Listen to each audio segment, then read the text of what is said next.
இவரது பெயர் ரெபேக்கா ஹுசைன். அமெரிக்காவில் வசித்து வருகிறார்.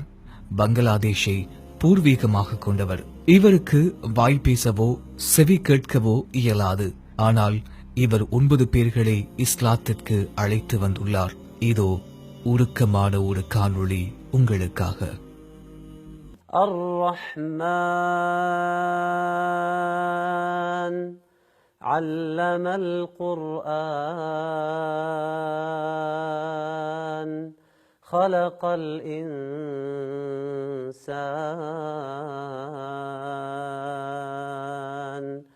அல்லமஹுல் பயான்.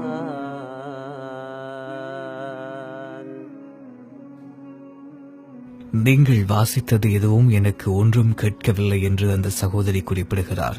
அல்லாஹ் மிக தூய்மையானவன். நாம் அனைவரும் நிறைய அருள் பெற்றிருக்கின்றோம். இந்த சகோதரிக்காக அல் குர்ஆனுடைய சில வசனங்களை நான் ஓதி காட்டி இதுல இருந்து உங்களுக்கு என்ன விளங்குது அப்படின்னு சொல்லி நான் அவங்ககிட்ட கேட்டேன். உங்களுடைய முகம் உதடு அசைவதை மட்டுமே என்னால பார்க்க முடியுது, நீங்க சொல்ற என்ன விஷயமும் கேட்கல என்று இந்த சகோதரி எங்க கிட்ட சொல்றாங்க. தனக்கு அல்லாஹ் என்ற வார்த்தையை மட்டுமாவது கேட்க வேண்டும் என்ற தன்னுடைய விருப்பத்தை அவங்க சொல்றாங்க. உங்களுக்கு அல் குர்ஆனுடைய வசனம் ஏதாவது வாசிக்க முடியுமா?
ஒரு மனிதனுக்கு காது கேட்க முடியாது, பேச முடியாது என்று சொன்னா ஒரு எழுத்து கூட அவருக்கு கேட்க முடியாது, அவரால் ஒரு எழுத்தை கூட பேச முடியாது. அதே குறைபாடுகள் இருக்கக்கூடிய இந்த சகோதரி தன்னுடைய முயற்சியால அரபி எழுத்து வார்த்தைகளை இன்னொருத்தரிலிருந்து கத்துக்கொண்டு குறைந்தபட்சம் அல் குர்ஆனுடைய ஒரு சூறாவையாவது ஓத முயற்சிக்கிறார். இந்த சகோதரியை இப்போது காணும் போது இந்த நேர்காணலை என்னால் தொடர முடியாமல் இருக்கு. மனம் உறுத்துகிறது. உங்களுக்கு உங்களுடைய மனதும் உறுத்தும்.